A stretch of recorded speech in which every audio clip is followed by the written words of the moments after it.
see what's going on in our own country. I mean, look, I joke around like I was born and raised in Florida, minimum wage jobs, baseball player, trying to make something of myself. And so I ended up getting recruited to play baseball. So I'm in New England, and I spent 7 years in New England. I joke to people for school, I'm one of the few people in the entire country that went through both Harvard and Yale and came out more conservative than when he went in. That's not easy to do, but I definitely did it.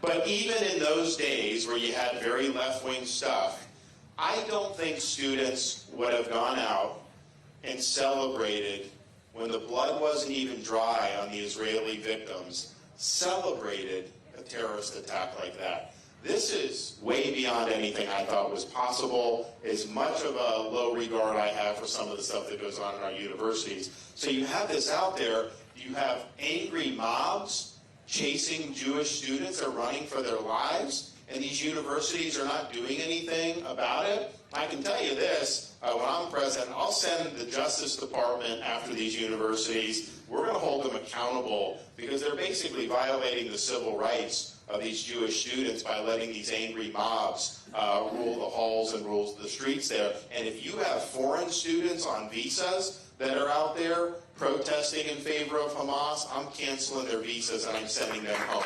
I don't have time for this. We got to start being smart. And that's why, I said when you have people in Congress, the squad, some of these people saying that we should be taking in Gaza refugees. Egypt won't take any, Saudi won't take any, Jordan won't take any. Now, why should we be dumping hundreds of thousands of people from the Gaza Strip into our country? That does not benefit you.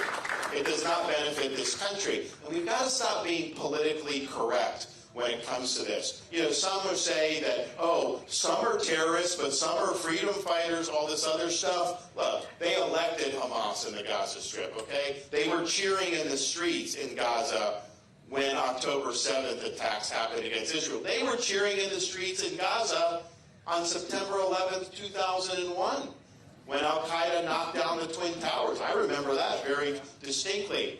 So the question isn't, are all those people terrorists? The question is what type of culture do they have, and what would that mean importing that to the United States? The culture is toxic. They teach kids to hate Jews. The maps that they use in school do not have Israel even listed on the map. And they believe that Israel does not have a right to exist and should be eradicated. So why would you want to import that into the United States? Europe has done that.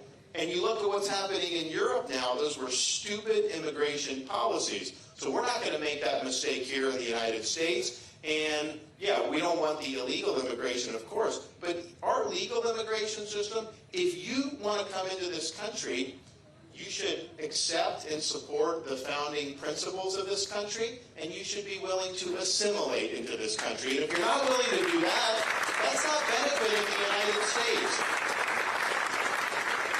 So we'll make